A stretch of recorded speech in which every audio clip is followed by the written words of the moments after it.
Nous avons parlé lors de notre précédente intervention de l'interdiction dans la parole de prononcer des paroles de Melacha pendant Shabbat. Par exemple, demander à un non-juif, peux-tu venir demain me peindre la maison? Peut-on contourner cette interdiction en cas de besoin? Réponse oui. Il suffirait de suggérer au non-juif de venir peindre la maison, par exemple en lui disant mon mur est extrêmement abîmé, à demain. En disant cela par allusion, l'allusion couvre l'interdiction de Vedaber Dabar de dire des paroles de Melacha. Par contre, il faut bien faire attention, je parle bien de le faire intervenir pendant dimanche. Je n'aurai aucun profit shabbatique du fait qu'il vienne peindre mes murs.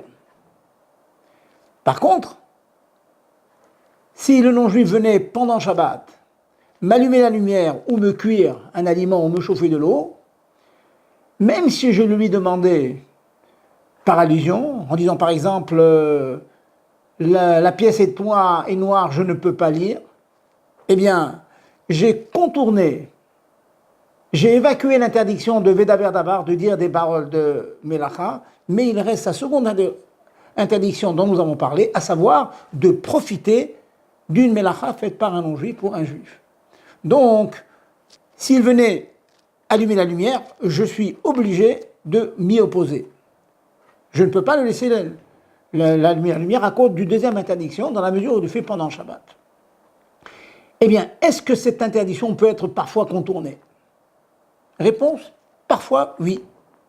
Par exemple, alors, un des fondements qui est amené par nos grands décisionnaires et qui est ramené dans la Dourazaken, dans la Mahadora Batra, une édition qu'il a écrite tardivement, et il dit la chose suivante, c'est que dans la mesure où la Hana, le profit que nous avons de cette Melacha, de cet interdit fait par le non-juif, n'est pas complète, elle est partielle. Par exemple, les bougies de Shabbat sont allumées sur la table ou sur un buffet, on peut manger à la lumière de ces bougies. Mais on voudrait un confort supérieur, on voudrait le luxe d'avoir beaucoup de lumière.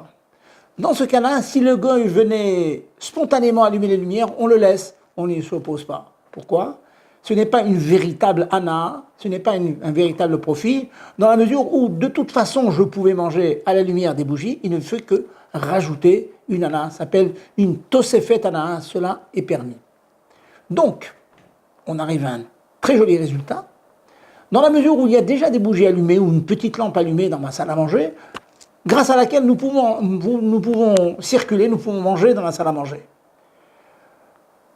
Notre femme de ménage nous voit dans cette semi-obscurité, cette semi-lumière, disons, eh bien, nous la laissons allumer la lumière qui ne sera qu'un rajout de lumière, et plus que cela, on peut lui suggérer et lui dire c'est quand même un peu sombre avec ces bougies seulement.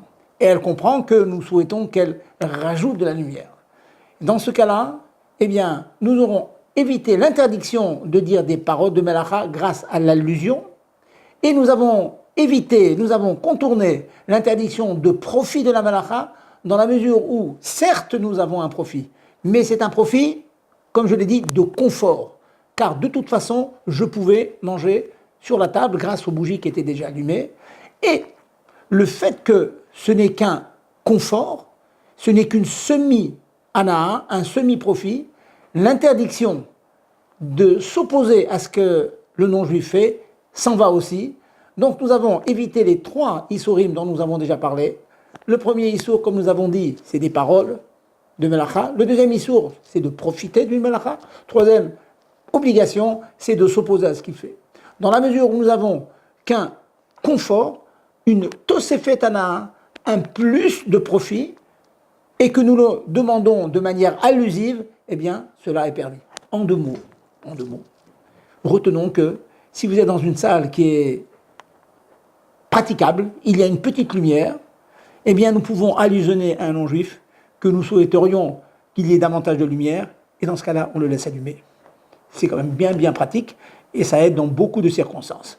Donc tâchez de garder quand même vos lumières allumées avant Shabbat, mais en cas de besoin, utilisez cette permission-là, qui peut arriver assez souvent dans les synagogues, dans les Baté Midrashot, nous étudions, il fait un peu sombre, la journée est nuageuse, on ne voit pas trop, on a du mal un petit peu à lire dans les livres, eh bien nous pouvons demander à l'homme de ménage ou à un goy qui tourne autour de la synagogue que la synagogue est un petit peu sombre, tout simplement, elle est un petit peu sombre, et il comprend de lui-même qu'il peut venir allumer, et là, on le laisse, dans la mesure où on pouvait de toute façon lire à la synagogue avant son intervention. Par contre, si il fait complètement noir, vendredi soir par exemple, et qu'il est impossible de lire ou de prier sans l'intervention du non-juif, dans ce cas-là, c'est une véritable ana, c'est un vrai profit, on ne pourra pas profiter de la lumière qui nous allumerait, et davantage, on ne le laisse pas allumer cette lumière.